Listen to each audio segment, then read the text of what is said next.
তো এবং শুনতে সবাই পাচ্ছ নিশ্চয়। আমরা এর আগের ক্লাসে তোমাদের বটানি থেকে সম্ভবত এই প্রোক্যারিওটস এবং ইউক্যারিওটসটা শেষ করেছিলাম, এবং তার সাথে যতটা আমার মনে পড়ছে যে আমরা সেলুলার অর্গানেলস এবং তার সাথে মেমব্রেনের স্ট্রাকচারটাও পড়েছিলাম, তাই তো? হ্যাঁ স্যার, আজ ক্রোমোজোম থেকে হবে। হ্যাঁ, ক্রোমোজোম থেকে আমরা আজকে পড়ব। আর এর যে দ্বিতীয় যে চ্যাপ্টার, তাই না, মানে সম্ভবত প্ল্যান্ট অ্যানাটমি রয়েছে, তার নোটসটাও কিন্তু তোমাদের গ্রুপে আপডেট হয়ে গেছে। ঠিক আছে, তোমরা চেক করে নেবে। ঠিক আছে, তো সেটা আমরা নেক্সট বোটানির ক্লাসে করাবো। আগে থেকে তোমরা ওটা প্রিন্ট আউট করতে পারো বা পড়াশোনা করতে পারো, সেটা কিন্তু দেওয়া হয়েছে। আচ্ছা, এবার চলো আমরা তাহলে ক্রোমোজোমের স্ট্রাকচারটা থেকেই আজকে আমরা শুরু করছি। এবং শুধু যে থিওরি পড়বো তা নয়, তার পাশাপাশি আমরা আনুষঙ্গিক যে কোশ্চেন অ্যান্সারগুলো থাকে সেগুলো আমরা প্র্যাকটিস করব। তো প্রথমে যেটা আমরা আলোচনা করব সেটা দেখো, যে ক্রোমোজোমের যে আল্ট্রা স্ট্রাকচার, ওকে, এবং তার কেমিক্যাল যে কম্পোজিশন, এইগুলো নিয়েই আমরা আজকে আলোচনা করব। দেখো, ক্রোমোজোমের আল্ট্রা স্ট্রাকচারটা আমরা সবচেয়ে স্পষ্টভাবে বুঝতে পারি একটা কোষ বিভাজনের মেটাফেজ দশায়, তাই না? আমরা একটা কোষ বিভাজনে যতগুলো স্টেজ দেখি, তাই না, প্রোফেজ, মেটাফেজ, অ্যানাফেজ, টেলোফেজ, তো তার মধ্যে মেটাফেজ স্টেজে আমরা ক্রোমোজোমের আল্ট্রা স্ট্রাকচারটাকে ভালো করে বুঝতে পারি, মানে ক্রোমোজোমের স্ট্রাকচার, মানে ক্রোমোজোমটাকে আমরা দেখতে পারি, ঠিক আছে, with the help of microscope. এবারে সেই মেটাফেজ স্টেজে যে, মানে শুধু যে মেটাফেজে দেখবো তা নয়, অ্যানাফেজেও আমরা দেখতে পাই, তবে সবচেয়ে ভালোভাবে দেখতে পাই আমরা মেটাফেজ স্টেজে, তাই না? সবচেয়ে ভালোভাবে আমরা দেখতে পাবো কোন স্টেজে? না, মেটাফেজ স্টেজে। ওকে, চলো, তো সেই মেটাফেজ স্টেজের ক্ষেত্রে যে ক্রোমোজোমটা দেখা যায়, তার যদি আমরা প্রত্যেকটা স্ট্রাকচারটাকে দেখি, তো সেটা কি দেখতে পাবো? না, আমরা ক্রোমাটিড দেখতে পাবো। ঠিক আছে, ক্রোমাটিড কি জিনিস তোমরা জানো? একটা মেটাফেজ ক্রোমোজোমের লম্বালম্বি দুটি সমান অংশে বিভক্ত থাকে, প্রত্যেকটাকে আমরা ক্রোমাটিড বলি। আর কোষ বিভাজনের অ্যানাফেজ দশায় এরা পরস্পর কি হয় না, আলাদা হয়ে যায়, তাই না, দিয়ে অপত্য ক্রোমোজোম গঠন করে। তাহলে একটা মেটাফেজ ক্রোমোজোমে দেখলে আমরা দুটো অংশ দেখতে পাবো, যেগুলোকে আমরা ক্রোমাটিড বলি। আর থাকবে কি না সেন্ট্রোমিয়ার, এই যে দুটো ক্রোমাটিড, তারা পরস্পর এই সেন্ট্রোমিয়ার অঞ্চলে যুক্ত থাকে। তো এই সেন্ট্রোমিয়ারের অবস্থান অনুযায়ী আমরা আবার ক্রোমোজোমকে বিভিন্ন ভাগে ভাগ করি, তোমরা জানো, যে মেটাসেন্ট্রিক, সাবমেটাসেন্ট্রিক, অ্যাক্রোসেন্ট্রিক, টেলোসেন্ট্রিক। আর সেন্ট্রোমিয়ার না থাকলে সেটা অ্যাসেন্ট্রিক হয়ে যাবে, এবং ওই ক্রোমোজোমটা হচ্ছে কি তোমার অস্থায়ী ক্রোমোজোম, মানে সেটা পার্মানেন্টলি থাকতে পারে না, সেটা নষ্ট হয়ে যায়। ঠিক আছে, তো এইরকম আমরা কি দেখতে পাই না, ক্রোমাটিডের মানে সেন্ট্রোমিয়ারের উপস্থিতি অনুযায়ী আমরা ভাগ করি আর কি। ঠিক আছে, চলো, এবার যেটা হচ্ছে কি, আমরা মেটাফেজ ক্রোমোজোমটাকে মেটাসেন্ট্রিক ক্রোমোজোমটাকে আমরা কি দেখতে পাই? ভি আকৃতি দেখতে পাই, মেটাসেন্ট্রিক। তার কারণ তোমরা নিশ্চয়ই জানো, যেহেতু এখানে সেন্ট্রোমিয়ারের দুদিকে যে ক্রোমাটিডটা সমান থাকে আর কি, মাঝখানে সেন্ট্রোমিয়ারটা থাকে, তো যার জন্য আমরা এটাকে যদি বেন্ড হয় বা এইভাবে যদি হচ্ছে কি তোমার হয়, তখন তাকে আমরা ভি আকৃতি দেখতে পাবো। এল শেপের যেটা আমরা কোন আকৃতি দেখা যায়, সেটা তোমাদের কাছ থেকে একটু জেনে নিই, তোমরাই বলো। সাবমেটাসেন্ট্রিক। আচ্ছা, এবার বাকিরা বলো, তোমরা টাইপ করতে পারো, তাই না?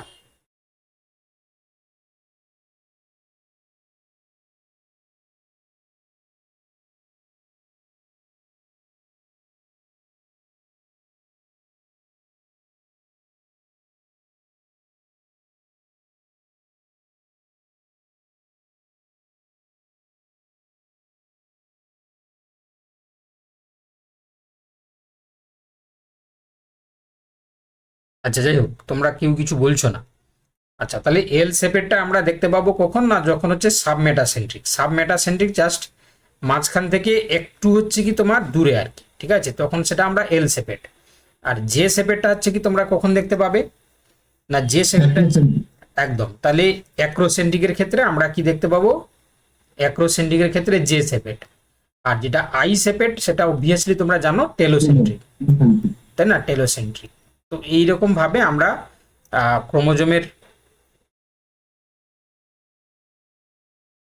দেখো তাহলে সেক্ষেত্রে আমরা দেখতে পাই কি এরকম ভাবে দেখতে পাবো। এইভাবে আমরা দেখতে পাবো।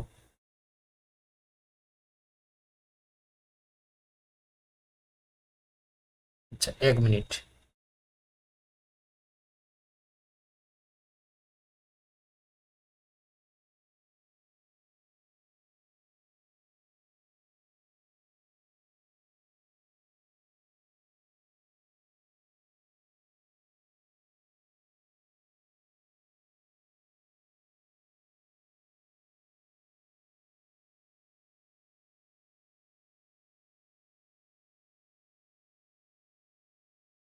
ক্লাসের সময় কি ওদের মনে পড়ে, তাই না? একটু আগে চেক করতে পারে না?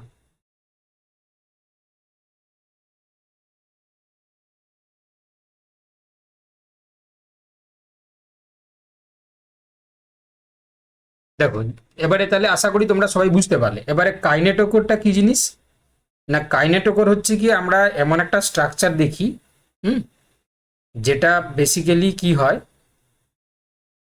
না, সেন্ট্রোমিয়ার অঞ্চলে যখন তোমরা জানো যে স্পিন্ডিল ফাইবার যখন এসে যুক্ত হয়, তাই না? তো সেই অঞ্চলে সেন্ট্রোমিয়ার অঞ্চলে অবস্থানকারী একটা বিশেষ প্রোটিন নির্মিত একটা প্লেট। তো কোষ বিভাজনের সময় বেমতন্তু বা স্পিন্ডিল ফাইবার এই কাইনেটোকোরের সাথে সেন্ট্রোমিয়ারে যুক্ত হয়, তাই না? তো এটাও আমরা অনেকেই জানি, বা না জানলে মনে রাখবে কাইনেটোকোর খুব গুরুত্বপূর্ণ অংশ মানে ভূমিকা পালন করে। আচ্ছা, আর একটা জিনিস দেখতে পাবো আমরা, গৌণ খাঁজ। তো যেটা গৌণ খাঁজ আমরা বলি, অ্যাকচুয়ালি প্রাইমারি খাঁজ যেটা আমরা বলবো যেখানে সেন্ট্রোমিয়ার থাকছে। এবারে গৌণ খাঁজ হচ্ছে কি এমন একটা অঞ্চল যেখানে একটা সেলের যে নিউক্লিওলাস অবস্থান করে না, সেই অঞ্চলটাকে আমরা গৌণ খাঁজ বলি। তো এখানে সেই সেই পার্টিকুলার রিজিয়নটাকে আমরা কি বলি, নিউক্লিওলার অর্গানাইজার অঞ্চল বা নিউক্লিয়ার অর্গানাইজ রিজিয়ন, যা এটাকে আমরা সংক্ষেপে এনওআর বলি। স্যাটেলাইট কি জিনিস তোমরা জানো, গৌণ খাঁজের পরবর্তী ক্রোমোজোমের শেষ প্রান্তে কি হয় না, এরকম ভাবে মানে গোল বা বাল্বের মতন তৈরি করে, ঠিক আছে? তো এটা স্যাটেলাইট বলা হয়। তো এটা আমরা স্যাটেলাইট যুক্ত ক্রোমোজোমকে আমরা সেট ক্রোমোজোম বলি। সেট ক্রোমোজোমের সেটের পুরো নাম তোমরা নিশ্চয়ই জানো, সাইন অ্যাসিড থাইমোনিউক্লিওনিকো, তাই না? তো সেক্ষেত্রে সেই ক্রোমোজোমটা মানে এটা কিন্তু আমরা সব ক্রোমোজোমে দেখতে পাই না। ফর এক্সাম্পল যদি আমরা মানুষের ক্ষেত্রে বলি, তাহলে মূলত হচ্ছে দেখো মানুষের 13 নম্বর, 14 নম্বর, 15, 21 এবং 22 এই ক্রোমোজোমের ক্ষেত্রগুলোতে আমরা এইরকম স্যাটেলাইট যুক্ত ক্রোমোজোম দেখতে পাই। আচ্ছা, এবার টেলোমিয়ার কি জিনিস না, ক্রোমোজোমের একদম শেষ প্রান্ত যেটাকে আমরা টেলোমিয়ার বলি, ঠিক আছে? তো এটি একটি ক্রোমোজোমকে অন্য একটা ক্রোমোজোমের সাথে জোড়া যাতে না লেগে যায় সেটা থেকে মানে রক্ষা করে, এবং তার পাশাপাশি আরেকটা গুরুত্বপূর্ণ কাজ করে, সেটা ক্রোমোজোমের যে স্ট্রাকচারাল স্টেবিলিটি সেটা কিন্তু মেনটেন করে, ঠিক আছে? তো এই জন্য তোমরা এটা নিয়ে আরো ভালো করে আমরা পড়বো অন্যান্য ক্লাসে, কারণ সেখানে বিস্তারিত রয়েছে। তোমরা এইটুকু মনে রাখো যে টেলোমিয়ার ক্রোমোজোমের যে শেষ অংশটা, এবং সেটা অন্য ক্রোমোজোম যাতে এখানে এসে ফিউজ না করে যায় এবং ক্রোমোজোমের যাতে স্টেবিলিটি মেনটেন থাকে, তার জন্যই টেলোমিয়ার কিন্তু কাজ করে। আচ্ছা, এবার দেখো, এবার সেক্ষেত্রে দেখো আমরা কি দেখতে পাবো না, ক্রোমোজোমের যে কম্পোজিশন, কেমিক্যাল কম্পোজিশন, ঠিক আছে? তো কেমিক্যাল কম্পোজিশনের ক্ষেত্রে আমরা কি দেখতে পাই না, রাসায়নিকভাবে ক্রোমোজোম মূলত 3টি উপাদান নিয়ে গঠিত, একটা নিউক্লিক অ্যাসিড, প্রোটিন এবং কিছু আয়ন থাকে। তো দেখো সেক্ষেত্রে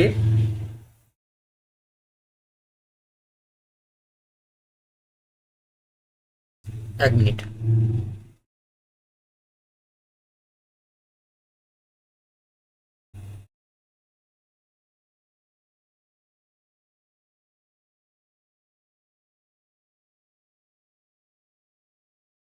দেখো তাহলে কি বললাম যে রাসায়নিকভাবে ক্রোমোজোম মূলত 3টি উপাদান নিয়ে গঠিত হচ্ছে। নিউক্লিক অ্যাসিড থাকবে, মানে নিউক্লিক অ্যাসিড মানে তোমরা জানো যে ডিএনএ, আরএনএ, তার সাথে প্রোটিন থাকবে এবং কিছু ধাতব আয়ন থাকবে। তো নিউক্লিক অ্যাসিড আমরা ডিঅক্সি রাইবো নিউক্লিক অ্যাসিডও বলতে পারি, মানে ডিএনএ, যেটা সবচেয়ে বেশি থাকছে 35 থেকে 40%। তো এটি ক্রোমোজোমের মূল বংশগত উপাদান। এটি সমস্ত দেখো জিনগত সংকেত বা তথ্য বহন করে। আরএনএ থাকছে, এটা সামান্য পরিমাণ থাকে, প্রায় 1 to 10%। এটি প্রধানত কোষে জিন প্রকাশের সময় তৈরি হওয়া সদ্য সংশ্লেষিত আরএনএ গুলো। আর প্রোটিনের ক্ষেত্রে ভালো করে তোমরা মাথায় রাখবে, এখানে প্রোটিনের মোট ওজনের প্রায় 50 থেকে 60% হচ্ছে তোমার প্রোটিন থাকবে। অ্যাকচুয়ালি আমি ডিএনএটা যে বেশি বললাম সেটা ভুল, কারণ সেটা 35 থেকে 40। অ্যাকচুয়ালি প্রোটিনের পরিমাণটাই বেশি থাকবে। এবার এই প্রোটিন দু প্রকারের হয়, হিস্টোন প্রোটিন এবং নন হিস্টোন প্রোটিন। হিস্টোন প্রোটিনের যদি ইনফরমেশন যদি তোমরা মনে রাখতে পারো তাহলে খুব ভালো। তার কারণ হচ্ছে কি, এরা কি হয় না ক্ষারীয় প্রকৃতির হয়, ঠিক আছে। তার কারণ হচ্ছে কি, এখানে লাইসিন এবং আর্জিনিন নামক যে বেসিক অ্যামাইনো অ্যাসিড বা ক্ষারীয় অ্যামাইনো অ্যাসিড এগুলো থাকে। এবং এগুলো হিস্টোন প্রোটিনগুলো কি করে না, এরা ধনাত্মক আধানযুক্ত হওয়ার কারণে ডিএনএতে যে ঋণাত্মক বা নেগেটিভ যে চার্জ গঠন করে, ফলে পজিটিভ এবং নেগেটিভের মধ্যে ভালো ইন্টারেক্ট হয় এবং সুন্দরভাবে ডিএনএগুলোকে ধরে রাখতে পারে। বুঝতে পারলে কি বললাম? তো যার কারণে তোমরা মনে রাখবে, এখানে যে ইনফরমেশনগুলো বললাম, হিস্টোন প্রোটিন এরা ক্ষারীয় হয় লাইসিন আর্জিনিন নামক অ্যামাইনো অ্যাসিডগুলো থাকার কারণে, কারণ এরা ক্ষারীয় অ্যামাইনো অ্যাসিড। আর ওভারঅল চার্জ যদি আমরা দেখি, এই হিস্টোন প্রোটিনগুলো পজিটিভ চার্জ বা ধনাত্মক আধানযুক্ত হয়। অন্যদিকে তোমরা জানো ডিএনএ নেগেটিভ চার্জ গঠন করে, ফলে তারা পরস্পরকে যুক্ত রাখতে সাহায্য করে। আর এই হিস্টোন প্রোটিন তোমরা জানো যে H1, H2A, H2B, H3 এবং H4 এই 5 প্রকার হিস্টোন প্রোটিন আমরা দেখতে পাই। তো এর মধ্যে তোমরা জানো যখন হিস্টোন প্রোটিন অক্টামার তৈরি করে না, কোর অক্টামার, তো তার জন্য এই H2A, H2B এবং H3, H4 এটা গঠন করে হিস্টোন অক্টামার তৈরি করে, তাই না, কোর অক্টামারটা তৈরি করে। নন হিস্টোন প্রোটিনগুলো হিস্টোনের ঠিক অপোজিট বৈশিষ্ট্য ধারণ করবে, একটা মনে রাখলেই অন্যটা কিন্তু আমাদের মাথায় চলে আসবে। তো দেখো, যেহেতু হিস্টোনগুলো হচ্ছে কি ক্ষারীয়, তাহলে নন হিস্টোনগুলো কি হবে, আম্লিক প্রকৃতির হবে, তাই না। এরা কি করে না বিভিন্ন এনজাইম হিসাবে কাজ করে, যেমন ডিএনএ পলিমারেজ, আরএনএ পলিমারেজ, তাই না, যা ডিএনএ রেপ্লিকেশন বা জিন প্রকাশ নিয়ন্ত্রণ করে, ঠিক আছে। কারা না, এই তোমার হচ্ছে কি নন হিস্টোন প্রোটিনগুলো। ওকে, আশা করি তোমরা মনে রাখতে পারবে। আমি বারবার একই কথা বলছি এই কারণে, কারণ এই জায়গা থেকে কিন্তু তোমাদের কোশ্চেন তৈরি হয়, তাই না। আজকেও প্র্যাকটিসেও আমরা কোশ্চেনগুলো প্র্যাকটিস করব, ঠিক আছে। তো আশা করি এই জায়গাটা তোমরা বুঝতে পারলে বা মনে রাখতেও পারবে। এবারে দেখো, যে আয়নের কথা বলছিলাম আমি, তো সেই আয়ন হিসাবে আমরা এখানে দেখতে পাই ক্রোমোজোমের ক্ষেত্রে সামগ্রিক কাঠামো যাতে মেনটেন হয় বা ধরে রাখা যায়, তার জন্য ক্যালসিয়াম, ম্যাগনেসিয়াম, আয়রন এই সমস্ত আয়নগুলো উপস্থিত থাকে, ঠিক আছে। তো এরাও কিন্তু কেমিক্যাল কম্পোজিশন হিসাবে একটা ক্রোমোজোম গঠনে সাহায্য করে। চলো তাহলে এবার আমরা নিউক্লিওজোম স্ট্রাকচারে যাব। তার আগে আমি তোমাদেরকে জিজ্ঞাসা করছি, বেসিক্যালি তোমরা মনে রাখবে যে নিউক্লিওজোম স্ট্রাকচারটা ডিএনএ প্যাকেজিং এ সাহায্য করে আর কি, ঠিক আছে। তো তার জন্য আমরা ডিএনএ তোমার নিউক্লিওজোমের মডেলটা আমরা পড়বো। তো তার আগে বলো, যে উপরে যা যা বললাম সেগুলো তোমরা সবাই বুঝতে পারছো তো, বুঝতে পেরেছো তো? একটু জানাও তো।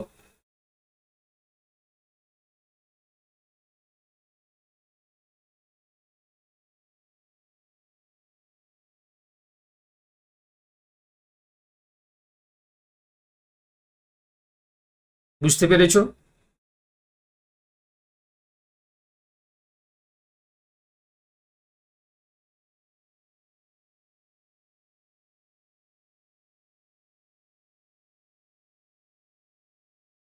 স্যার বলছি স্যাটের ফুল ফর্মটা আরেকবার একটু বলবেন? সাইন অ্যাসিড থাইমো নিউক্লিওনিকো, সাইন অ্যাসিড থাইমো নিউক্লিওনিকো।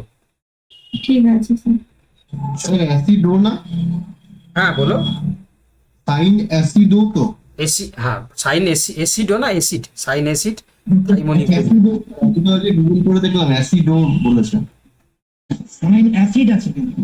অ্যাসিড, হ্যাঁ, সাইন অ্যাসিড থাইমো নিউক্লিওনিকো। চলো এবার আমরা নিউক্লিওজোমের মডেল দেখব। তো দেখো, কোষের ভেতরের দীর্ঘ 2 মিটার লম্বা ডিএনএ তন্তু কিভাবে অতি ক্ষুদ্র নিউক্লিওলাসের ভেতর ক্রোমোজোম আকারে প্যাক হয়ে থাকে তা। স্যার বলছি ওটা নিউক্লিওলাস হবে নাকি নিউক্লিয়াস হবে? কোনটা গো? ওই যে অতি ক্ষুদ্র নিউক্লিওলাসের ভেতর লেখা আছে, ওটা নিউক্লিয়াস হবে? না, এটা নিউক্লিয়াস হবে, হ্যাঁ নিউক্লিয়াস, নিউক্লিওলাস নয়, নিউক্লিয়াসের ভেতর। হ্যাঁ আমি সেটাই বললাম। একদম একদম। দেখো তাহলে এটা, এই স্ট্রাকচারটা দেখো, রজার কোনবার্গ তিনি 1974 সালে নিউক্লিওজোম মডেলটা ব্যাখ্যা করেন, ঠিক আছে। তো দেখো এখানে আমি একটা ডায়াগ্রাম দেওয়ার চেষ্টা করেছি স্টেপ বাই স্টেপ, যাতে হচ্ছে আমরা বুঝতে পারি। তো লক্ষ্য করো, একটা সেলের যে স্ট্রাকচারটা রয়েছে তার মধ্যে যে নিউক্লিয়াসটাকে আমরা দেখিয়েছি, তার মধ্যে যে ক্রোমোজোমগুলো রয়েছে, যে কোনো একটা ক্রোমোজোমকে এখানে বার করে দেখানো হয়েছে। তো এই ক্রোমোজোমের তোমরা দেখতে পাচ্ছ যে সেন্ট্রোমিয়ার ক্রোমাটিড ধারণ করছে, টেলোমিয়ার প্রান্তভাগ।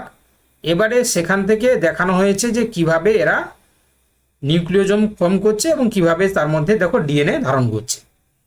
তো লক্ষ্য করো তোমরা, এখানে এই যে নিউক্লিওজোম স্ট্রাকচার, সেখানে বলা হয়েছে core 8 histone molecules, H2A, H2B, H3, H4, তাই না? তাহলে আমরা কি দেখলাম? Core, histone, octamer. দেখো তাহলে এই যে চারটা বললাম, H2A, H2B, H3, H4, কিন্তু বলছি অক্টামার। তাহলে তোমরা নিশ্চয়ই জানো যে H2A, H2B এরা পরস্পর হচ্ছে কি হেটারোডাইমার তৈরি করবে, আবার দুটো হচ্ছে কি H2A, H2B তারা আবার হচ্ছে হেটারোডাইমার তৈরি করবে, দিয়ে তারা ওই হেটারোডাইমারগুলো পরস্পর যুক্ত হয়ে গিয়ে টেট্রামার তৈরি করবে। ঠিক একইভাবে H3H4 হেটারোডাইমার, আবার H3H4 হেটারোডাইমার, দিয়ে তারাও হচ্ছে কি তোমার টেট্রামার তৈরি করবে, দিয়ে এই টেট্রামার আর টেট্রামার যুক্ত হয়ে গিয়ে কোর অক্টামার তৈরি করছে। তো সেই অক্টামারের স্ট্রাকচারটা এখানে বর্ণনা করা আছে। এবার কি হয় না, এই যে আরেকটা আমরা হিস্টোন প্রোটিনের কথা বলছিলাম, যেটা H1 হিস্টোন প্রোটিন, এ কি করছে দেখো না, যখন এই কোর অক্টামারটা থাকছে সেন্টারে, তাকে ঘিরে দেখো তোমার ডিএনএটা কি করছে, র্যাপ্ট করছে, তাই না? তো তো সেটা হচ্ছে কি আমরা দেখতে পাবো কি না, এই H1 হিস্টোন প্রোটিন তাকে কি করছে না, জড়িয়ে রাখতে সাহায্য করছে। ওকে, দেখো এবারে কি দেখতে পাবো আমরা না, এবার হচ্ছে কি দেখো, এই জিনিসটা আমি এখানে বর্ণনা করব, যেটা তোমাদেরকে আমি বোঝানোর চেষ্টা করলাম, যে হিস্টোন অক্টামার দুটি করে H2, H2B, H3, H4 histone অণু একসাথে যুক্ত হয়ে গিয়ে 8টি প্রোটিনের একটি গোলক বা একটা কোর তৈরি করছে, কোর পার্টিকেলস তৈরি করে। তারপরে দেখো এখানে ডিএনএ যে জড়িয়ে থাকছে না হিস্টোন অক্টামারের চারদিকে, তো প্রায় 146টি বেস পেয়ার যুক্ত ডিএনএ, ঠিক আছে, 1.75 কাছাকাছি হচ্ছে কি তোমার মানে পৌনে দুবার আর কি, যেটাকে বাংলায় যদি আমরা বলি পৌনে দুবার, এটা জড়িয়ে থাকছে এবং সেখানে নিউক্লিওজোম গঠন করছে। তো যার কারণে দেখো এখানে H1 যে প্রোটিনটা, লিঙ্কার ডিএনএ এবং H1, এই দুটি নিউক্লিওজোমকে পরস্পরের সাথে যুক্তকারী ডিএনএকে আমরা বলি লিঙ্কার ডিএনএ। বুঝতে পারলে, দুটো নিউক্লিওজোমকে পরস্পর যুক্ত রাখছে কে না, লিঙ্কার ডিএনএ। আর H1 হিস্টোন প্রোটিন প্রত্যেকটা নিউক্লিওজোমে যাতে করে হচ্ছে কি তোমার ডিএনএ গুলো সিল হয়ে থাকে, তার জন্য সেটা কাজ করছে। ওকে, চলো এবার ইলেকট্রন অনুবীক্ষণ যন্ত্রে এই গঠনটিকে দেখতে কেমন হয় না, মুক্তোর মালা বা বিটস অন এ স্ট্রিং এর মতন আমরা দেখতে পাই। ঠিক আছে, কোথায় না একটা ইলেকট্রন অনুবীক্ষণ যন্ত্রতে এই যে স্ট্রাকচারটাকে এইভাবে তোমরা দেখতে পাবে, এরকম করে দেখতে পাবে। ঠিক আছে, এটাকে আমরা কি বলছি না, মুক্তোর মালা বা বিটস অন স্ট্রিং এর মতন দেখতে হয়। স্যার বলছি ওইটা 1.65 আগে মানে পড়েছিলাম আর কি, ওই যেটা আর কি কে পড়েছিলে, এখন পড়াচ্ছি, তাই না? এটা হচ্ছে কি তোমার যেটা ইনফরমেশনটা দেওয়ার চেষ্টা করেছি, এগুলো গ্লোবাল এডিশনের বই থেকে নিয়ে করার চেষ্টা করেছি। ঠিক আছে, এটা তুমি মনে রাখো 1.75। Okay sir. চলো এবার দেখো, এবার হচ্ছে কি আমরা যেটা পড়লাম সেটা একটু মানে সামারি হিসাবে বলতে পারো, যে একটা টেবিল করে দিয়েছি যাতে মনে রাখতে আমরা পারি। তো দেখো এখানে ক্রোমোজোমের সেন্ট্রোমিয়ার, যেটা হচ্ছে তোমার মুখ্য খাঁজ, ডিএনএ এবং কাইনেটোকোর প্রোটিন, আর কাজ হচ্ছে কি তোমরা দেখলে যে কোষ বিভাজনে ক্রোমোজোমকে অ্যানাফেজ চলনে সাহায্য করে। টেলোমিয়ার, এই যে বললাম পুনরাবৃত্তিমূলক বিশেষ ডিএনএ খাট থাকবে সেখানে, রিপিটেটিভ তোমার হচ্ছে কি ডিএনএ থাকবে, স্যাটেলাইট ডিএনএ, এবং ক্রোমোজোমের দুই প্রান্তকে সুরক্ষিত রাখে এবং জোড়া লাগতে না দেওয়া, তাই না? আচ্ছা, এবার আর কি দেখতে পাবো আমরা, আর কি আমরা বললাম, আর আমরা যেটা বললাম সেটা হচ্ছে কি তোমার দেখো যে নর, তাই না, আরএনএর জিন সমৃদ্ধ অঞ্চল, যেটা কোষ বিভাজনের শেষে নিউক্লিয়াস তৈরিতে সাহায্য করে, তাই না। আচ্ছা, আর কি বললাম, যেটা হচ্ছে কি তোমার হিস্টোন প্রোটিন, ক্ষারীয় অ্যামাইনো অ্যাসিড যেগুলো নিয়ে গঠিত হচ্ছে, যারা নিউক্লিওজোম গঠনে সাহায্য করে।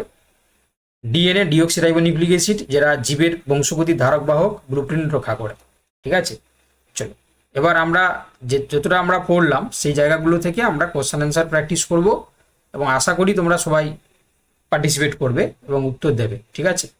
আচ্ছা, স্যার বলছি আগের দিনে কোশ্চেন নাম্বার 7 যেখানে প্লাজমিড সম্পর্কে একটা তথ্য দেওয়া আছে, তো ওখানে প্লাজমিড কি হাউসকিপিং জিন বহন করে, এটা আপনি একবার বলে দেবেন স্যার।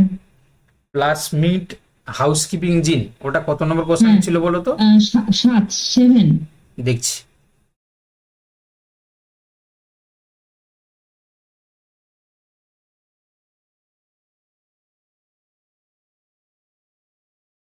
কোথায়, এখানে দেখেছিলে না 9-10-এ দেখেছিলে? না না স্যার, এখানেই আছে। Question number 7। আচ্ছা, এটা তো কোশ্চেন নাম্বার 7। হ্যাঁ স্যার। তো এটা আমরা বলেছিলাম যে প্লাজমিড হচ্ছে কি তোমার ছোট বৃত্তাকার দ্বিসূত্রক এক্সট্রা ক্রোমোজোমাল ডিএনএ অণু, যা প্রাকৃতিকভাবে প্রায় সমস্ত প্রোক্রিয়ট এবং ইস্টের মতন কিছু নিম্ন স্তরের ইউক্যারিওটে পাওয়া যায়। আচ্ছা, প্লাজমিডগুলো কোষের বেঁচে থাকার জন্য অত্যন্ত প্রয়োজনীয় অপরিহার্য হাউসকিপিং জিন বহন করে, যা সাধারণত পরিস্থিতিতে কোষের প্রাথমিক জীবন বজায় রাখে। তো এটা সম্ভবত দুটোই ঠিক বলা হয়েছিল, তাই না? এটা আমার হ্যাঁ, স্যার। যতটুকু মনে পড়ছে দুটোই ঠিক ছিল। হুম। অ্যাকচুয়ালি কি হয় না, এই যে হাউসকিপিং জিন তোমাদেরকে বলেছিলাম যে এমন কিছু জিন, মানে এটা আমাদের সাপেক্ষে তো নয়, এটা যাদের ক্ষেত্রে প্লাজমিডটা থাকে আর কি, তো তার মধ্যে এমন কিছু জিন থাকে যে জিনগুলো নর্মালি বেঁচে থাকার জন্য, বা যেগুলো র্যান্ডামলি মানে আমাদের হচ্ছে কি কাজ করে আর কি, যে জিনগুলো ফর এক্সাম্পল তোমাদেরকে বলেছিলাম আমি বিটা অ্যাক্টিন বা জিএপিডিএইচ, তাই না? তো এটা হচ্ছে কি তোমার ব্যাকটেরিয়ার ক্ষেত্রে হাউসকিপিং জিন হচ্ছে বহন করে, এটা কিন্তু ঠিক ঠিক আছে, এটা তোমার হচ্ছে কি সঠিক, কোনো সমস্যা নেই। আচ্ছা স্যার, ঠিক আছে। এবারে হচ্ছে কি তাহলে আমরা আজকে কত নম্বর কোশ্চেন থেকে করব? আজকে স্যার 21 থেকে হবে। 21 থেকে হবে, তাই তো? চলো তাহলে 21। স্যার বলছি, স্যার হাউসকিপিং জিনটা কিন্তু নেটে দিচ্ছে যে করে না প্লাজমিড। না, এটা হ্যাঁ, ওই জন্য আমার প্রশ্নটা ছিল আর কি স্যার। না, ব্যাকটেরিয়ার সাপেক্ষে হবে, ব্যাকটেরিয়ার সাপেক্ষে প্লাজমিডের ক্ষেত্রে হয়। ঠিক আছে, ওটাই। আচ্ছা স্যার, আমি এখন সার্চ করলাম তো ব্যাকটেরিয়াতেই বলছে যে ক্রোমোজোম, যেটা মেন ক্রোমোজোম সেটাতে থাকে হাউসকিপিং জিন, ইয়েতে প্লাজমিডে থাকে না। না, যতটা আমি হচ্ছে কি দেখেছি থাকে, এবারে আমি না হয় আবার চেক করে নেবো। ঠিক আছে, আপাতত হচ্ছে ঠিক আছে স্যার, একটু দেখে নেন। দেখে আমি তোমাদের গ্রুপে বলে দেবো। আমি স্যার আপনাকে পাঠিয়ে দেবো স্ক্রিনশট। ওকে ওকে, ঠিক আছে। দেখো এবারে কোশ্চেন নাম্বার 21 এখান থেকে আমরা আজকে করব। দেখো বলেছে একটি মেটাফেজ ক্রোমোজোমের আণবিক গঠন সম্পর্কিত নিচের বিবৃতিগুলো বিবেচনা করুন। ওকে, তো কি বলেছে দেখো, যে সিস্টার ক্রোমাটিডগুলো একটি ক্রোমোজোমের দুটি হুবহু অনুলিপি বা সেন্ট্রোমিয়ার নামক একটি বিশেষ সংকুচিত অঞ্চলে শক্তভাবে একসাথে যুক্ত থাকে। আচ্ছা, কাইনেটোকর হলো একটি লিপিড সমৃদ্ধ বাহ্যিক ক্যাপসুল, যা কোষীয় চলনের সময় ক্রোমোজোমকে যান্ত্রিক আঘাত থেকে রক্ষা করে, তাই না? তাহলে এখানে বলেছে আমাদেরকে যে কোনটা ঠিক, তাহলে এই কাইনেটোকরটা কি লিপিড সমৃদ্ধ হয় না প্রোটিন হয়? তাহলে নিশ্চয়ই এটা আমার ঠিক মনে হচ্ছে না, এবং 1-এরটা ঠিক আছে।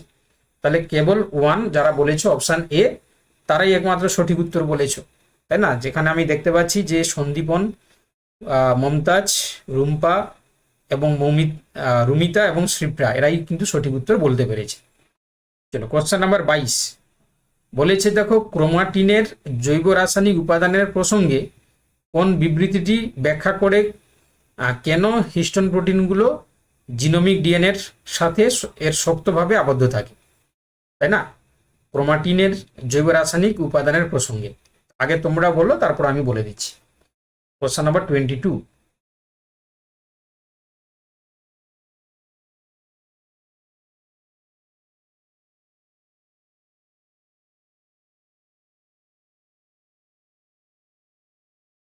আচ্ছা, এখানে ম্যাক্সিমাম সবাই হচ্ছে অপশান বি বলার চেষ্টা করেছে। দেখো বি অপশানটা আমি ডাইরেক্টলি পড়ার চেষ্টা করছি। দেখো বলেছে যে হিস্টোনগুলো লাইসিন আর্জিনিন সমৃদ্ধ ক্ষারীয় প্রোটিন যা ধনাত্মক আধান প্রদান করে, তাই এই আধান ডিএনএর ঋণাত্মক আধানের ফসফেট বা কার্বনকে স্থির তড়িৎ আকর্ষণে টেনে রাখে। একদম, তাহলে অপশান বি যারা যারা বলেছো তারা একদম সঠিক উত্তর কিন্তু বলেছো, এই বিষয়ে কোনো ডাউট নেই। আচ্ছা, কোশ্চেন নাম্বার হচ্ছে কি তোমার 23। আচ্ছা, বলেছে যে ডিএনএর প্যাকেজিং এর নিউক্লিওজ মডেল সম্পর্কিত নিচের বিবৃতিগুলো বিবেচনা করুন, দিয়ে সঠিক উত্তরটা তোমাদেরকে বলতে হবে, তাই না? আমি দেখতে পাচ্ছি প্রায় 32 জন ক্লাস করছো, তাই না? কিন্তু উত্তরে পার্টিসিপেট করছে মাত্র 4-5 জন। দেখো, এই যে থিওরিগুলো তো আমি এখনই পড়ালাম, যদি মন দিয়ে কেউ শুনে থাকো তাহলে তো উত্তর পারাটা উচিত, তাই না? যদি কেউ মন দিয়ে শুনে থাকো।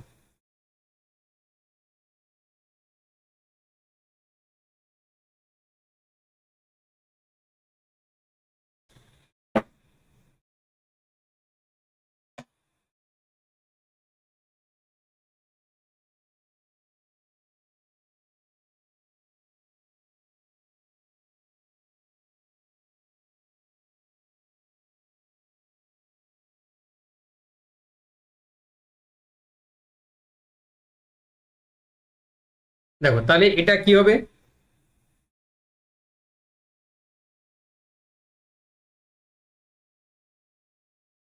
দেখো, এটা কি হবে, দেখো একদম। তাহলে যারা বি বলেছো একদম সঠিক, তাও আমরা চেক করে নিচ্ছি। দেখো, বলছে একটি একক নিউক্লিওজোমের কাঠামোগত কোডটি মূলত H1, H2, H2b, H3 দুটি করে অণু নিয়ে গঠিত হয়। দেখো, এই যে অক্টামারে কি H1 থাকে? আগে আমাকে এটা বলো। তাহলে থাকে না, তাহলে 1-এরটা বাদ চলে গেল। আচ্ছা, 146টি বেস পেয়ার দীর্ঘ একটি দ্বিসূত্রক ডিএনএ 1.7, একদম এটা ঠিক আছে। আচ্ছা, লিঙ্কার ডিএনএ পাশাপাশি অবস্থিত নিউক্লিওজোমগুলোকে যুক্ত রাখে, যা ইলেকট্রনিক অনুবীক্ষণ যন্ত্রে দেখলে একটা মুক্তোর মালার মতন দেখতে হয়, একদম ঠিক আছে। তাহলে 2, 3 যেহেতু ঠিক আছে, তাহলে আমরা অপশান বি এরটাকে অ্যান্সার করবো, তাই না? আমরা অপশান কি করবো? অপশান বি এরটাই করবো, ঠিক আছে। চলো, কোশ্চেন নাম্বার 24 বলছে যে তোমার ক্রোমোজোমের নিচের স্ট্রাকচারাল অঞ্চলগুলো লক্ষ্য করুন: টেলোমিয়ার, সেন্ট্রোমিয়ার, নর, স্যাটেলাইট।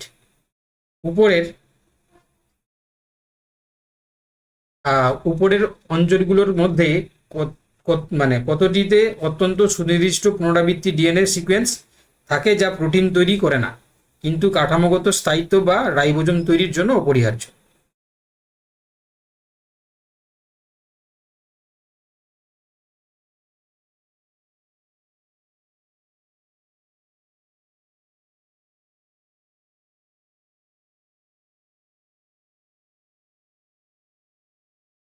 দেখো, তাহলে এটা কিন্তু খুব ভাইটাল কোশ্চেন।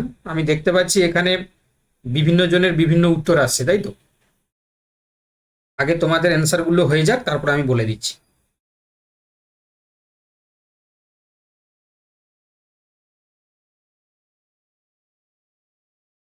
কেউ বলছে এ, কেউ বলছে বি, কেউ বলছে ডি, তাই না? আচ্ছা, সিও বলছে, তাই না? সিও বলছে। কোশ্চেনটা একটু পরে বুঝতে পারলেই উত্তর হয়ে যাবে, তাই না?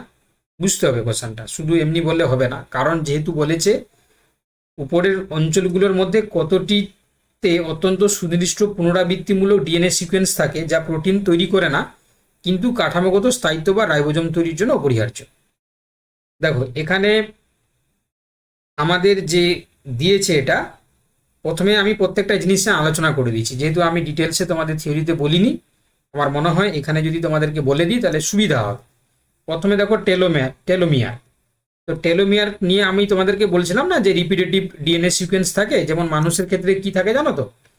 TTA GGG, এটা হচ্ছে মানুষের ক্ষেত্রে, হিউম্যানের ক্ষেত্রে, তাই না? তাহলে এটা কিন্তু হবে, তাই না? এটা কিন্তু হবে, কারণ এখানে যেহেতু থাকে এবং এটি কোনো প্রোটিন তৈরি করে না, এরা কাঠামোগত স্থায়িত্ব রক্ষা করে। কে? এই টেলোমিয়ার। বুঝতে পেরেছো তো? তাহলে এই টেলোমিয়ার ক্রোমোজোমের যে শেষ প্রান্তের অঞ্চল, এটা অত্যন্ত মানে সুনির্দিষ্ট, মানে স্পেসিফিক এবং রিপিটেটিভ ডিএনএ সিকোয়েন্স থাকে, যেটা প্রোটিন তৈরিতে সাহায্য করে না কিন্তু কাঠামোগত দিক থেকে স্টেবিলিটি মেনটেন করে। সেন্ট্রোমিয়ার দেখো, এখানে যদি আমরা দেখি, এটা তোমরা জানো প্রধান খাঁজ, যেখানে কি হয় না, তোমার এরাও প্রোটিন তৈরি করে না, এরা কাঠামোগত স্থায়িত্ব বজায় রাখে। যেখানে অত্যন্ত হচ্ছে পুনরাবৃত্তিমূলক স্যাটেলাইট ডিএনএ যেমন আলফা স্যাটেলাইট এই সেন্ট্রোমিয়ারে কিন্তু থাকে। তাহলে এটাও কিন্তু হচ্ছে কি তোমার এই স্টেটমেন্টের সাপেক্ষে ঠিক। আচ্ছা, এবার দেখো নিউক্লিওলার অর্গানাইজিং রিজিয়ন। তো দেখো এই নর যেটা অঞ্চল সেটা পুনরাবৃত্তিমূলক ডিএনএ সিকোয়েন্স থাকে এবং এখানে রাইবোজোমাল আরএনএ তৈরির যে সমস্ত হচ্ছে কি কোড সেগুলো বহন করে। আর সরাসরি হচ্ছে কি যদিও এরা প্রোটিন তৈরি করে না, তবে নিউক্লিয়াস গঠনে যেহেতু সাহায্য করে তাহলে রাইবোজোম তৈরির জন্য অপরিহার্য, তাই না? তো সেক্ষেত্রে এটাও কিন্তু আমরা বলতে পারি ঠিক। বাকি লাস্ট থাকলো স্যাটেলাইট। তো স্যাটেলাইট হচ্ছে কি দেখো ক্রোমোজোমের যে সেকেন্ডারি কনস্ট্রিকশন থাকে বা যেটা গৌণ খাঁজ থাকে সেখানে যে বাল্বের মতন যে অংশ যেটাকে আমরা স্যাটেলাইট বলি, তাই না? স্যাটেলাইট অঞ্চলে মূলত নরের পরবর্তী একটি অংশ মাত্র, ঠিক আছে, যার নিজস্ব কোনো পুনরাবৃত্তিমূলক ডিএনএ তোমার হচ্ছে কি বিশেষ ভূমিকা বা স্থায়িত্বের যেখানে হচ্ছে কি কোনো আলাদা করে গোনা হয় না। তো এই জন্য হচ্ছে কি আমরা এই কোশ্চেনের সাপেক্ষে টেলোমিয়ার, সেন্ট্রোমিয়ার এবং নর এই তিনটেকে আমরা ধরে চলতে হবে, কিন্তু এখানে নরটাকে আমরা আলাদা করে রাখবো, এই স্যাটেলাইটটাকে আলাদা করে রাখবো। তো এই জন্য এখানে কেবল 3টি অঞ্চল আমরা অপশান সিতে উত্তর করে আসব, ঠিক আছে? তাহলে যারা যারা অপশান সি বলেছিলে তারা একদম সঠিক উত্তরই বলেছে। Question number 25। দেখো এটাও তোমরা আশা করি পারবে, কারণ আমি সেন্ট্রোমিয়ারের পজিশন অনুযায়ী ক্রোমোজোমের ভাগগুলো তোমাদেরকে বলেছিলাম। তো এখানে সেগুলোই বলেছে, মেটাসেন্ট্রিক, অ্যাক্রোসেন্ট্রিক এবং টেলোসেন্ট্রিক। আশা করব সবার কাছ থেকে সঠিক উত্তর পাওয়ার।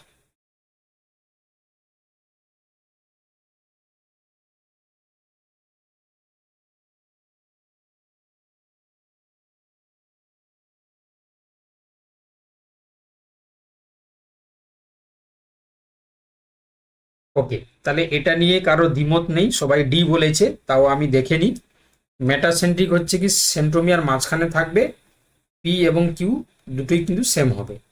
আচ্ছা, এই পি কিউটা তোমরা নিশ্চয়ই জানো, তাই তো? একটা ক্রোমোজোমের যে ক্রোমাটিড থাকে, যেটা ছোট সেটাকে বলা হয় পি, যেটা বড় সেটাকে বলা হয় কিউ, তাই তো? আমি ঠিক বলেছি তো? যেটা ছোট হচ্ছে মানে যেটা ক্রোমাটিড সেটাকে বলা হবে পি, আর যেটা বড় সেটা হচ্ছে কিউ। এবারে মেটাসেন্ট্রিকের ক্ষেত্রে যেহেতু ক্রোমোজোমের সেন্ট্রোমিয়ার একদম মিডিলে থাকবে তো অবভিয়াসলি সমান হবে। অ্যাক্রোসেন্ট্রিকের ক্ষেত্রে বলেছে যে একদম প্রান্তের কাছাকাছি অবস্থান করে, যার কারণে আমরা যে সেপেট দেখতে পাই, তাই তো? যে সেপেট। আচ্ছা, আর এটা হচ্ছে আমরা কি বলেছিলাম, ভি সেপেট। টেলোসেন্ট্রিকের ক্ষেত্রে আমরা বলেছিলাম আই সেপেট হয়, তাই না? আই সেন্ট্রোমিয়ার একদম শেষ প্রান্তে থাকে। তো এটা হচ্ছে কি ঠিক আছে, তাহলে তিনটেই তো ঠিক আছে বাবা, তাহলে ডি হবে। হ্যাঁ, তোমরা সবাই ডি বলেছো, তাহলে এখানে option D is the right answer. Okay, option D is the right answer. চলো নেক্সট কোশ্চেন নাম্বার 26। ক্রোমাটিনের উচ্চতর সলিনয়েড বা 30 ন্যানোমিটার তন্তু গঠনে H1 হিস্টোন প্রোটিনের প্রধান কাজ কি, তাই না? তাহলে H1 প্রোটিন কি কাজ করে সেটাই আমাদেরকে জিজ্ঞাসা করেছে, বলো।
আচ্ছা দেখো, তাহলে এখানে H1 নিয়ে বলা আছে এবং দেখতে পাচ্ছি সবাই বি বলেছো। তো দেখো এখানে বি এরটাই আমি আগে পড়ছি। এটি নিউক্লিওজোম পরের প্রবেশ এবং বাহিরের স্থানে লিঙ্কার ডিএনএ এর সাথে আবদ্ধ হয়ে জোড়ানো ডিএনএ কে লক করে দেয় এবং 30 ন্যানোমিটার ক্রোমাটিন তন্তুকে স্থিতিশীল করে। একদম, তাহলে বি এরটা কিন্তু যারা বলেছো একদম সঠিক উত্তর হয়েছে। চলো নেক্সট কোশ্চেনে আমরা যাই। আচ্ছা, এবারে বলেছে যে নন হিস্টোন ক্রোমোজোমাল প্রোটিন সম্পর্কিত নিচের বিবৃতিগুলো বিবেচনা করুন, তাই না? মানে যেটা নন হিস্টোন যে প্রোটিনগুলো থাকে, তো বলেছে হিস্টোনের বিপরীতে অহিস্টোন প্রোটিনগুলো প্রধানত আম্লিক বা নিরপেক্ষ প্রকৃতি হতে পারে, মানে অ্যাসিডিক হয়ে বা নিউট্রালও হতে পারে। একদম ঠিক। আচ্ছা, এবার বলেছে যে নন হিস্টোন তোমার ক্রোমোজোমাল প্রোটিনগুলো কেবলই কিছু কাঠামোগত ব্লক জিন ট্রান্সক্রিপশন বা এনজাইমেটিক কার্যকলাপে কোনো ভূমিকা নেই, তাই না? আচ্ছা, এখানে উত্তর বিভিন্ন রকম আসছে, যদিও আমি ওয়ানেরটা ঠিক দিয়ে ফেলেছি। 27-এরটা কেউ বলেছে এ, কেউ বলছে সি।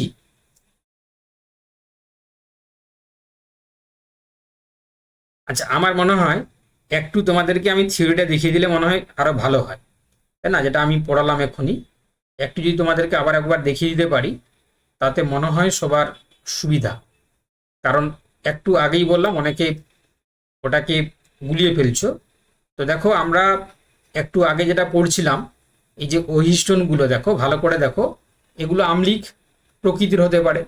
আরেকটা জিনিস এখানে মেনশন করতে ভুলে গেছি, এটা নিউট্রালও কখনো কখনো হয় আর কি। আম্লিকের পাশাপাশি এরা নিউট্রালও কখনো কখনো দেখা যায়।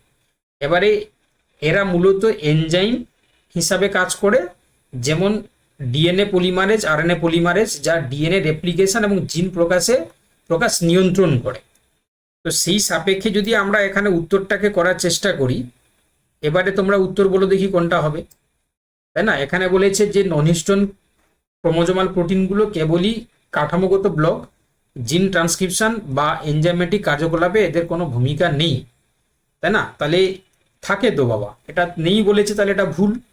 তাহলে শুধুমাত্র এরটা হবে, তাই না? সি এরটা হবে না, তাই না? আমি এই জন্য তোমাদের থিওরিটাকে দেখিয়ে মনে করিয়ে দিলাম। চলো কোশ্চেন নাম্বার 28, সবাই ভালো করে বলার চেষ্টা করো, সবাই ভালো করে বলার চেষ্টা করো।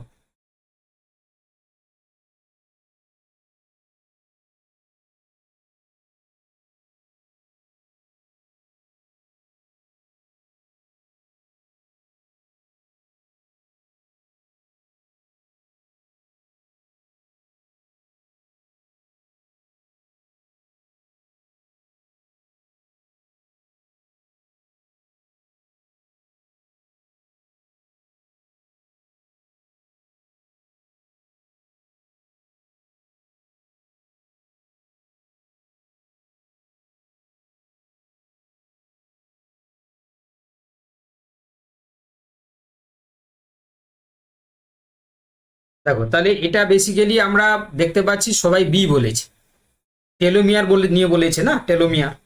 তো দেখো, এরা বলছে কোষীয় ফিউজ বা বাফারের মতন কাজ করে, যা প্রতিবার কোষ বিভাজনের সাথে সাথে ছোট হতে থাকে। রেপ্লিকেশনের সময় মূলত মূল গুরুত্বপূর্ণ কোডিং জিনগুলোকে হারিয়ে যাওয়া থেকে রক্ষা করে, তাই না? আচ্ছা, এটা অনেকটাই সঠিক বলেছে, তাই না? একদম, তাহলে ম্যাক্সিমাম জন যেহেতু বলেছো, এটা ঠিক আছে, option B is the right answer.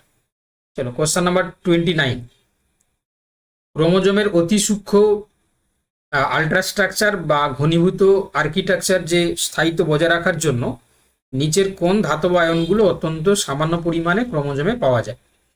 আমরা বলছিলাম না যে ক্রোমোজোমের যে কেমিক্যাল কম্পোজিশনে কিছু আয়নস পার্টিসিপেট করে, তো তারা কারা কারা? সোডিয়াম, পটাশিয়াম বলেছে, ক্যালসিয়াম, ম্যাগনেসিয়াম, সীসা মানে লেড, আর হচ্ছে কি তোমার পারদ, কপার এবং লিথিয়াম। এর মধ্যে আমরা দেখতে পাচ্ছি এখানে ক্যালসিয়াম এবং ম্যাগনেসিয়ামটাই উত্তর হবে। যারা যারা বি বলেছো একদম সঠিক উত্তরই বলেছো। চলো কোশ্চেন নাম্বার 30, বলেছে দেখো যে নিচের বিবৃতিগুলো বিবেচনা করুন, ঠিক আছে? তো দেখো, এখানে ইউক্রোমাটিন এবং হেটারোক্রোমাটিন সম্বন্ধে দিয়েছে, খুব গুরুত্বপূর্ণ একটা কোশ্চেন। তো ইউক্রোমাটিন হচ্ছে ক্রোমাটিনের এমন একটি অত্যন্ত ঘনীভূত গাঢ় রঞ্জিত অংশ, যা অনুলিপি বা ট্রান্সক্রিপশনে নিষ্ক্রিয় বা সাইলেন্ট থাকে। এটা হেটারোক্রোমাটিন সম্বন্ধে বলেছে।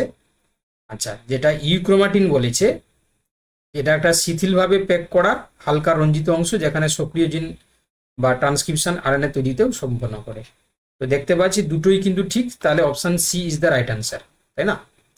আচ্ছা, এই প্রসঙ্গে আলোচনা করতে গিয়ে তোমাদের কোশ্চেন নাম্বার সি এর একটা ডাউট তৈরি হয়েছে, তাই না? আমার উচিত তোমাদের ডাউটটা ক্লিয়ার করে দেওয়ার জন্য, তাই না? কারণ হতেই পারে কোনো কোশ্চেন তোমাদের সমস্যা হলে তোমরা অবভিয়াসলি বলবে, সেই রাইটস তোমাদের আছে। দেখো এখানে কোশ্চেনটাকে আমরা আরেকবার ভালো করে পড়বো, ঠিক আছে? তো এখানে বলেছে যে প্লাজমিড সম্বন্ধে দুটো বিবৃতি। আমাদের প্রথম বিবৃতি নিয়ে কোনো ডাউট নেই, এটা ঠিক আছে, 100% রাইট।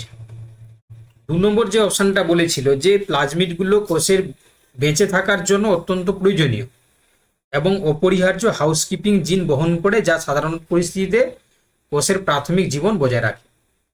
এটা আমি বলেছি ঠিক, তোমাদের কিছুজন বলছে যে না স্যার এটা ভুল, কারণ তোমরা গুগল পড়েছো।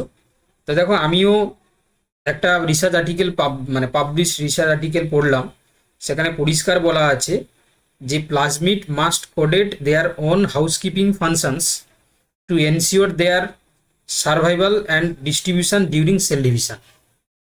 ওকে, মানে আরও অনেক কিছু কথা আছে, তার মধ্যে এই জিনিসটা হচ্ছে কি আমি পড়লাম। সো এখান থেকে আমরা কনক্লুড করতে পারি the essential plasmid housekeeping mechanisms responsible for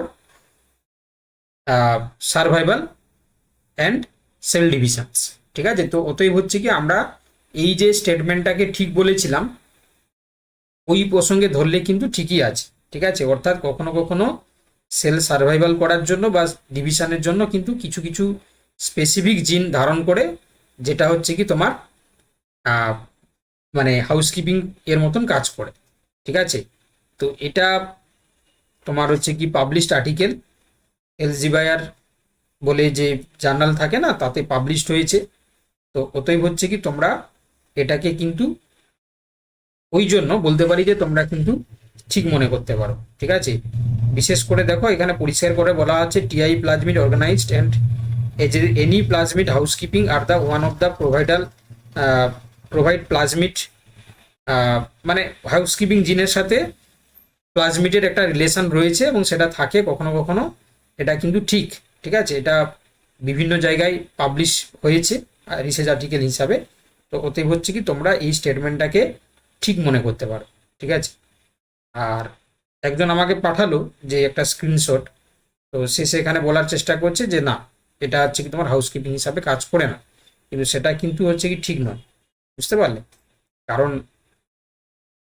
একদম এটা কিন্তু আমি সঠিকভাবে নিচ্ছি না, এটা কিন্তু আমরা ওই তো এই দেখো তুমি যেটা পাঠিয়েছিলে কে সিপ্রা পাঠিয়েছে, তো তুমি যেটা পাঠিয়েছো তার নিচের দিকে লেখা আছে দেখো housekeeping genes encode proteins require for basic cellular survival and must be তোমার মেনটেন অন দ্য ক্রোমোজোমস, তাই না?